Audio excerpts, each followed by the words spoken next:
大家好，生活在大马那是真的好。如果仅仅是这样说，哎呀，熟悉的那些老朋友们肯定要说马吹，为了流量，哎呀，不择手段，恶心啊，巴拉巴拉巴拉又来了。其实今天要分享的4个特点，我发现呢，果然啊，符合我们经常讲的个人的真实的感受。真的，这是有力量的。其一呢，来自于我们自己的生活经验，我和我们的家庭，我太太王太还有 Wilson 我的小孩啊，以前也经常出镜，现在不愿意出镜，也经由我们自己的思考得出的独立思考之后的观感讲给你听。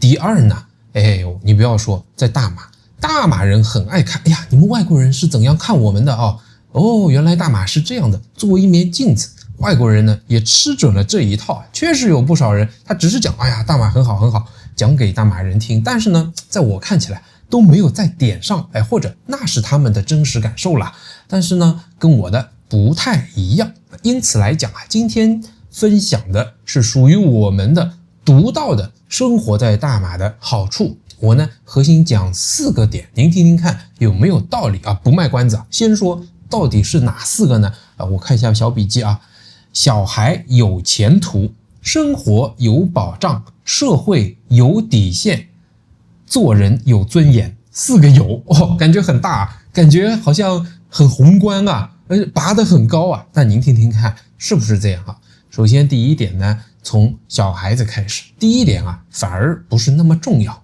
因为我们从来不骗人当有人问我说那你就是为了小孩咯到大马来生活我都会纠正他说不首先为了自己，我们自己快活不下去了自己是个 loser， 所以我们要到大马来。小孩呢是其次的，但是呢我们小孩子也确实在中国生活学校学习感到特别的不适应。他原先的状态，很多熟悉我们的观众朋友早就看过了。早上起来不愿意上学，想到就很痛苦，老师要批评，作业很多，要带着这个红领巾，课业卷子各种各样的反复做，抄默背，把它总结，就这几项。好像这个把小孩搞得特别不舒服。有些政府学校的小孩子哪怕是华校，好像也很严格，是吧？这个我就不知道了。但是我们作为外国人到大马来念书呢，读的是国际学校，这个确实不一样。那么为什么你念了国际学校还要讲这是大马的独到好处呢？大马的国际学校选项很多，早就在吉隆坡附近就有100多所，整个大马200多所各种学制都有，又多元。然后呢外籍教师也很多，教程很开放。上海不是也有吗？除了贵之外上海慢慢，尤其疫情之后外国人都离开了他们呢有很多都是这个其他地方，东欧非洲，还有很多这个中国本地的老师，他们来作为国际学校的老师，而不是一定说好和不好但是和以前是很不一样的。而且国际学校的费用又超级昂贵，以前我们分享过30-40万，那这个可能在大马的2倍、3倍，甚至于4倍、5倍都有可能。那大马呢这国际学校呢也很多元，教法总之这个没有中国的那一套，教学的课程要求也没有除了有些学校说大马学生要学马来语，我看其他没有太多强制的要求。好，讲回来讲这么多都是别人，那对我们自己的小孩到底有些什么好处呢？什么叫小孩有前途我这个作为家长看到了一些什么东西要讲小孩有前途，我讲给你听。第一就是不卷。中国你即便念了国际学校，还有很多中国教学大纲之中的像这个政治要求学校课程的要求等等，你还要学。那么在这里不卷，像我的小孩 Wilson 来了念第3年了，到现在还是这样一模一样。什么呢？你把他的书包打开说今天什么东西书包里面通常见的这些小伙伴是哪些呢？玩的乒乓拍现在呢改为了篮球球鞋，中午带的饭对，是可以带饭的。以前我们不说中国的小孩我们那时候读书他都不能带饭嘛，老师刁难各种各样的要求，现在可以。水壶喝水很多iPad 你看代表他的学习方式，没有什么，没有课本，没有卷子，没有家长要完成的东西，没有什么小报，没有各种乱七八糟的这个要提交的表单，这些都是没有，就这样就好了，也很轻，这个书包直着一辆车早上一溜烟就走了。不卷。很多作业就像有一次一个嘉宾 David on the way 他跟我分享，就是这样的，小孩自己来做，1周1次，这个作业都是布置给小孩的，甚至他们组成一个 team， 从5年级开始就是这样了，现在还是这样，然后1个学期1次的，1周1次的，自己完成，练习很少，一般数学这样的练习不会超过1页2页2个 pages 自己完成。同时呢，我发现在此之外，小孩也有很大的改变，他变得比较自主，因为你让他安排，他时间多，他经由自己的安排呢，他的时间管理反而变得很好。你给他时间，给他目标，自己能够管理自己以后呢，他就形成一种文化，在这个文化之上，就会长出一些真正属于自己的东西你看时间多 ，Wilson 就喜欢打球。他不单单打球，他研究打球，研究球星，参加每一个 club 参加很多比赛。从一个不太爱抛头露面运动能力不怎么强的一个小孩子，到现在我看他黑黝黝的，变瘦了很多，这个观众朋友都看到对吧？然后长高了，腿很壮这个屁股也是圆圆的。你别看这个也很重要不是我色情，屁股平平方方的，像我们这一代那就是坐着多，每天坐着，读书也坐着，上班也坐着，进入社会你也是坐着，那长不出一个好屁股对吧？你这个运动也不多，以后臀大肌不发达也不行。这就是小孩，你看有自己的爱好我经常跟人讲，像我们 Wilson 喜欢的，除了篮球还有什么？做菜，他看短视频也好，看长视频，自己没事我今天做个菜，他也会去做。他不单单做中餐，现在其实都甚至不怎么做意大利菜、墨西哥菜、美式的菜。你看打球、做菜，这跟学习有什么关系什么叫小孩有前途会做菜、会打球就有前途了？是他说他未来要进 NBA， 我说这个美国太贵了，这个能不能进个澳大利亚的球队或者大马的球队他说也有我说那个便宜一点，我跟大家开玩笑。再来讲做菜，他喜欢那些的这个各种做菜的明星，羡慕他们的生活。我说你看未来我们把我看传给你你能不能接好这一棒呢？讲回来，做菜和打球不也是学习吗？从不懂到懂，要上网找资料，要在实践当中一次一次试错，会被烫伤，脚会扭歪会受伤，要能够 recover 心态也要能够回来，还要什么团队配合，听老师的，看着这个时间表参加比赛，自己自主自发的让我去交费选择地点这个跟同学交流这是学习吧？面对挫折，心态的变化，这都是学习，这是重要的多的学习。这不像数学、英语那些做卷子练习，一定要对于一篇文章说这个中心思想是什么 ？No， 这不是这样的这也是学习。那种我们传统认为的是学习的部分，反而未来最快的速度就会被 AI 所取代，但我认为它这个不会。同时呢，你看同样做菜，人家现在做墨西哥菜、做意大利菜，他的同学都开始跟他们用英语交流，各个国家都有，他就有一种 global 的 visibility。讲的蛮多了，这就是小孩有前途。好，一样更加重要。讲完小孩了，我说他不是很重要，他未来跟他自己过活跟我们没有太大关系来讲一讲我们呢，我总结第2个有就叫生活有保障。我就举很小的例子你就知道了。我觉得在我们生活中充满的各种欺骗就不是那么多。你可能会讲我自己也真实感受到电话诈骗、邮件诈骗，这种什么爱情诈骗这种电商诈骗，他们不是也很多吗？每天都有报。是的但是我没中招，我也没觉得很多。电话骚扰其实这个量比中国少多了，因为我回了一次中国以后，我才想起以前的生活状态你必须要用一些 app 隔绝那些诈骗电话，因为一到中国很奇怪电话没有变的情况下打给我的这种先生你好直接叫出你的名字，然后开始说什么 Wilson 家长你需要什么培训班吗？推销的、诈骗的来烦你的，一下子变得很多，一天都能接到很多个大码其实还是少，是有但是呢还是少的，而且你自己知道怎样防范。各种 app 各种你生活中得到的服务真实程度也很高。我就讲小的例子你就能够看得出来，对吧？比方说上网这个事情，大家可能不知道，我们在大马的家刚来的时候100兆100 Mbps 是什么？这是100 megabytes per second 就够了。但你知道我在中国家是多少吗好像有600兆，后来变成1个 G， 那差不多要10倍啊，6倍到10倍啊。可是我的感觉在大马为什么够了呢？因为实标啊，真实的标注。在中国啊，它分成 downloads 和 uploads， 它告诉你的速度是 downloads， 而且是 shared by building， 而 uploads 没有这个数字哦。哪怕你是1个 G 的，那1个 G 它不是1024 megabytes 哦，它是1000个 megabytes 在网络上面。1个 G 的呢，它要除以8才可以，也就是说，也就相当于100多兆，很慢的 uploads 很慢。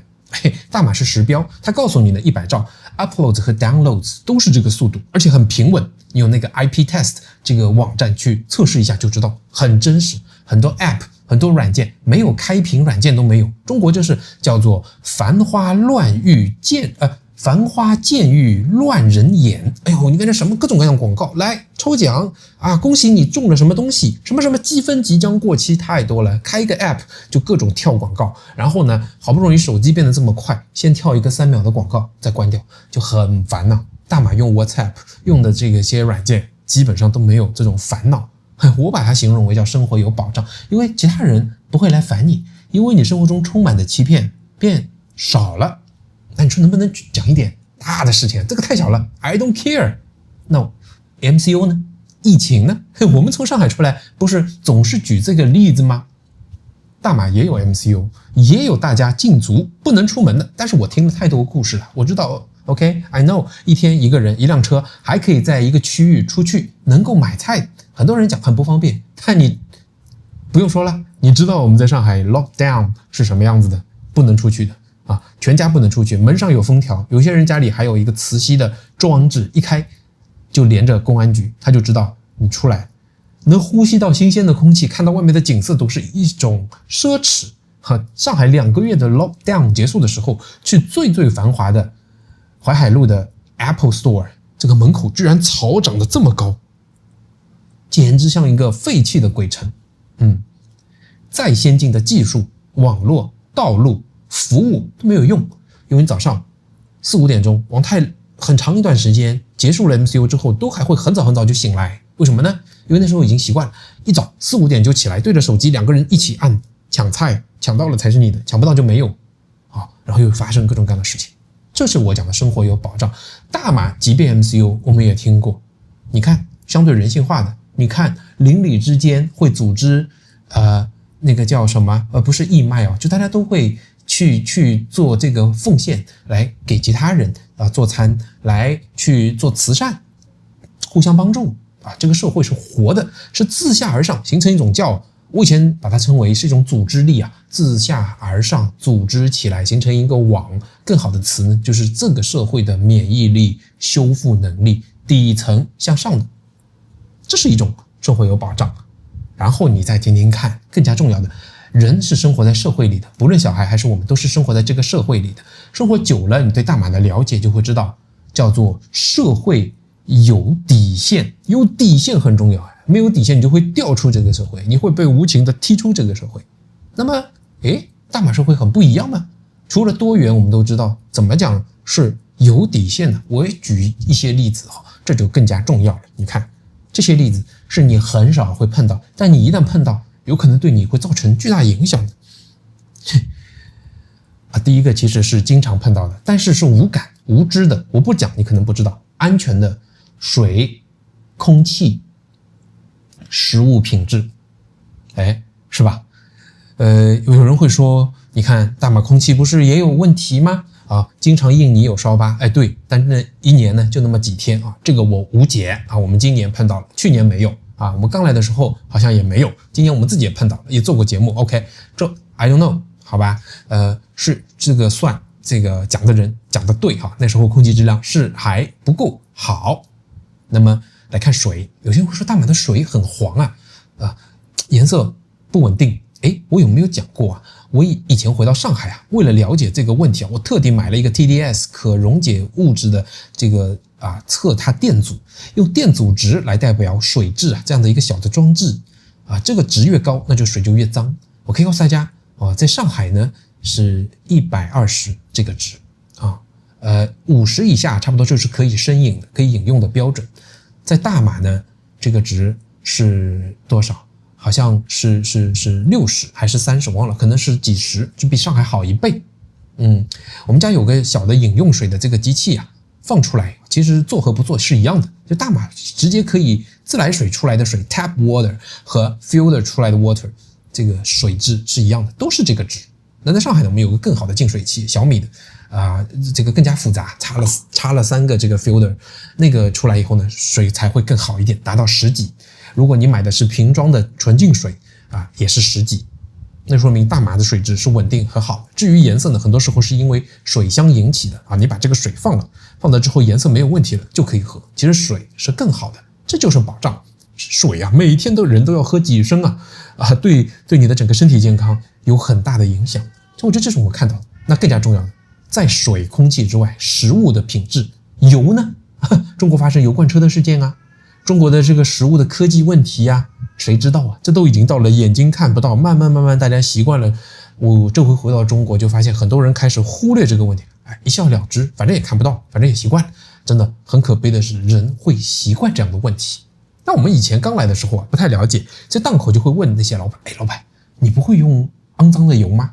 会，他说你看我们有补贴的，甚至于他说我有时候可以买到一些这个更便宜的油当然他有他的这个渠道。他说那我为什么还要用不干净的油呢？他说我不会绝对不会大家的心态也不一样这就是社会的保障，跟我后面讲的东西也有关系。因为他的生活是有尊严的，他的生活是有保障的，他对自己有什么好担心的？要去挣这一份黑心钱呢？人家每周还要档口休息1到2天呢，那所以他不会做这个事情。那你吃到东西也很放心，这是我讲的叫做社会有底线。还有重要的那才是真正很少碰到的。当你碰到以后，你就知道一定是大马的会更好虽然我也没碰到这种事情，最好一辈子不要碰到。什么事情？医疗。你还记得以前我和国安一个朋友我们一起做的这个节目吗？他是一个医疗界的人士，他在中国和大马都有经验，大马人，他跟我讲的，我才意识到，你看大马虽然外国人看病贵一点，国民非常便宜，但是呢本行这是真正的人道主义精神。假设说你有问题，一辆救护车999到了医院，你不需要什么先缴费不需要所谓，甚至于不需要中国的叫绿色通道，在某种情况下可以先医治，他一定会先医治你的。如果好了以后还有各种，如果你没有钱，像美国一样有各种 NGO 救人为先，对吧？外国人也是救的。再讲在大马，你还可以买到更好品质的保险，贵是贵一点，但它的这个fund value 更好它的保障更全，整个英联邦的药也可以用，我都买了我们一家我各种都买了这个就是我讲的叫做社会有底线，人家会救你的。你要发生问题，旁边的人看着袖手旁观不敢动。这个救护车速度很快，又有什么用呢？你到了医院，假设你当时没钱，别人不知道你是谁，没法救医院满了，没有床位，只能留给领导，那有什么用呢？你看我们现在已经讲了，从小孩开始，最不重要的，小孩有前途，生活有保障，社会有底线，3个有了最后一个有是什么呢？我讲叫做人有尊严。因为我们有了基本的吃喝住行小孩这些保障之后呢，就一定会考虑什么个人的尊严。有些人是不在乎，他吃饱就好，这个社会怎么样跟我没关系。我不是这样，尤其是这个疫情之后呢，我会发现我能不能说话，能不能让我表达非常重要，因为我已经够郁闷了。我没有体验过自由表达，但在大马基本上是可以。虽然有些人诟病我们，你怎么不批评大马？其实是有的，仔细去看是有的。但同时我们对自己的自觉是，我们是生活在大马的客人，我为什么要批评大马？客人不是应该去找主人的好吗？我又没选票权，我又不能去改变大马的社会，我可以用我的智慧提出我的想法，我可以给出我的一些意见，但我一定是客气的，因为我清楚的知道我是一个客人。但我们敢说呀，我们敢叫安华首相呀，塞夫丁内长那个叫什么法利纳教长陆兆福我们敢叫他的名字我们敢说出来我就觉得就 OK 了。还有呢，生活中我们认识的朋友，日常打交道的小贩，有人情哪怕是一个保安，大家能打招呼，每天都是开开心心的，我不是分享了生活了3年，回到中国跟别人打交道的方式，它已经影响到我，让我把这个能量可以带回去了吗？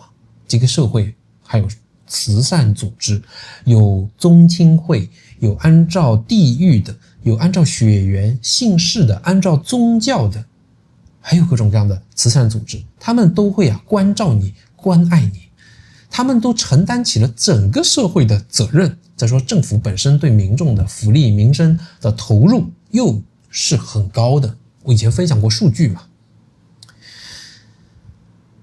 他给大家提供了这样的这个空间，那还有什么好卷？我们来讲极端的情况。我跟大家讲，在中国很多人不理解为什么会内卷，有内卷。我讲很简单，你赚的钱多工资现在白领都变得很高了。上海确实10年可能10年还是20年，忘了看数据，翻了10倍。大马可能过去来讲工资只翻了2-3倍，好像大家生活压力是变大了。可是为什么？我们来回答一个问题，上海翻倍的程度跟新加坡是一样，那新加坡这么紧张的城市大家心态最终还会更加 chill 一些，而上海的大家那么内卷，那么不安在哪里呢？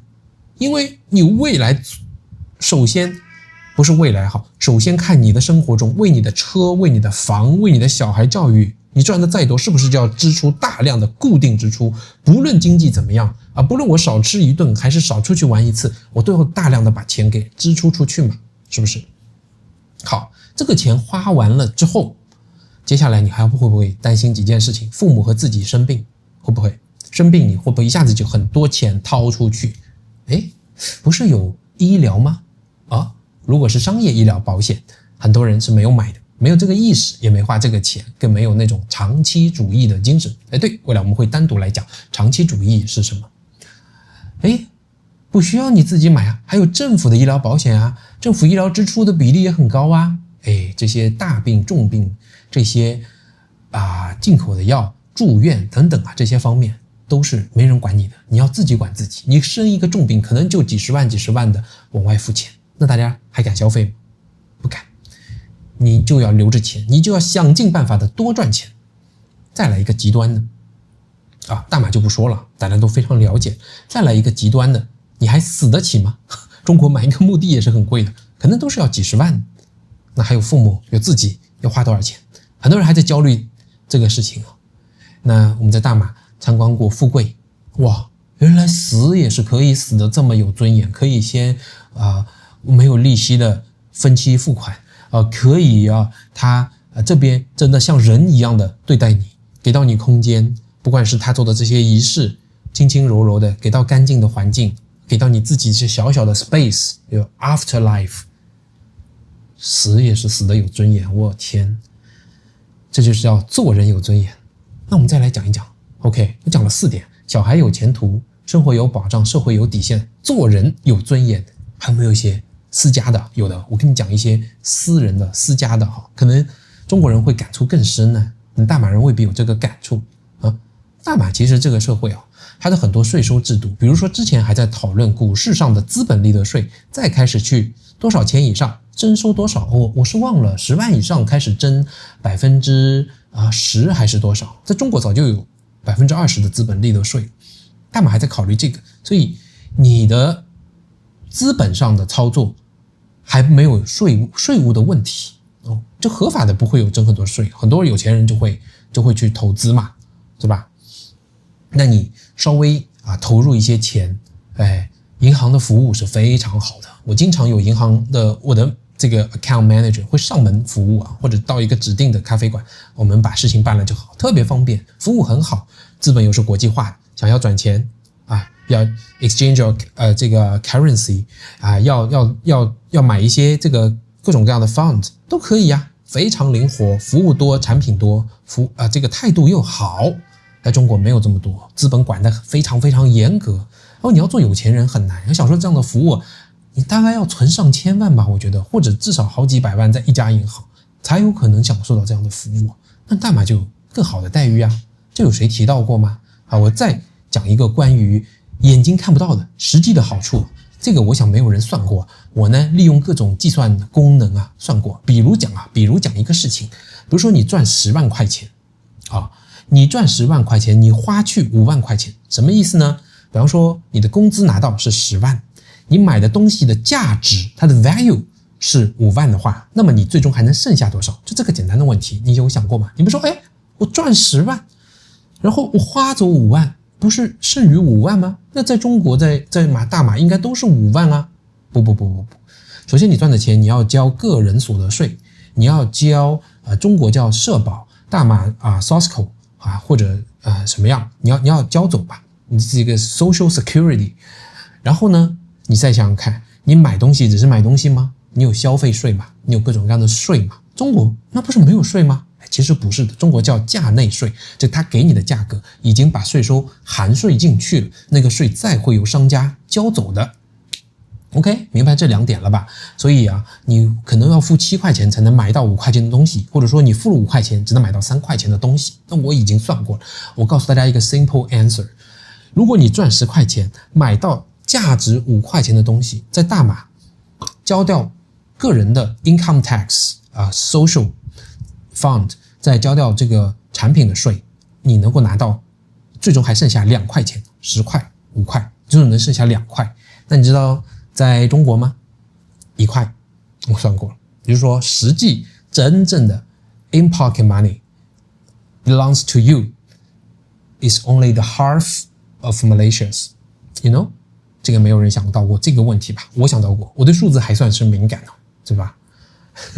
没有人会提及这样的问题。大马独特的好处 plus 你在大马买到的是国际的，大马的市场很开放，你可以买到澳洲的牛肉，很自由啊，你可以买到全球各地的东西，然后它这个东西的品质又是很好的，你不会说花了样钱买到你并不希望的对健康有害的东西。好，再来回顾一下允许我再啰嗦一下，小孩有前途，生活有保障，社会有底线，做人有尊严，还有各种税收和买到东西的便利，这才是我觉得基于我们个人的真实感受的生活在大马的独特好处。所以你这时候再跟我讲，街道有肮脏啊，我怎么这个感觉大马这个大家的权益还不够啊，公民啊，关你什么事啊？再说这个重要吗？这个对你每天开开心心的生活跟我讲的这4点，小孩生活、做人社会的保障有关联吗？哪一个更加重要啊？就讲到这里欢迎点赞、订阅、分享、打赏 ，Thank you， 拜拜。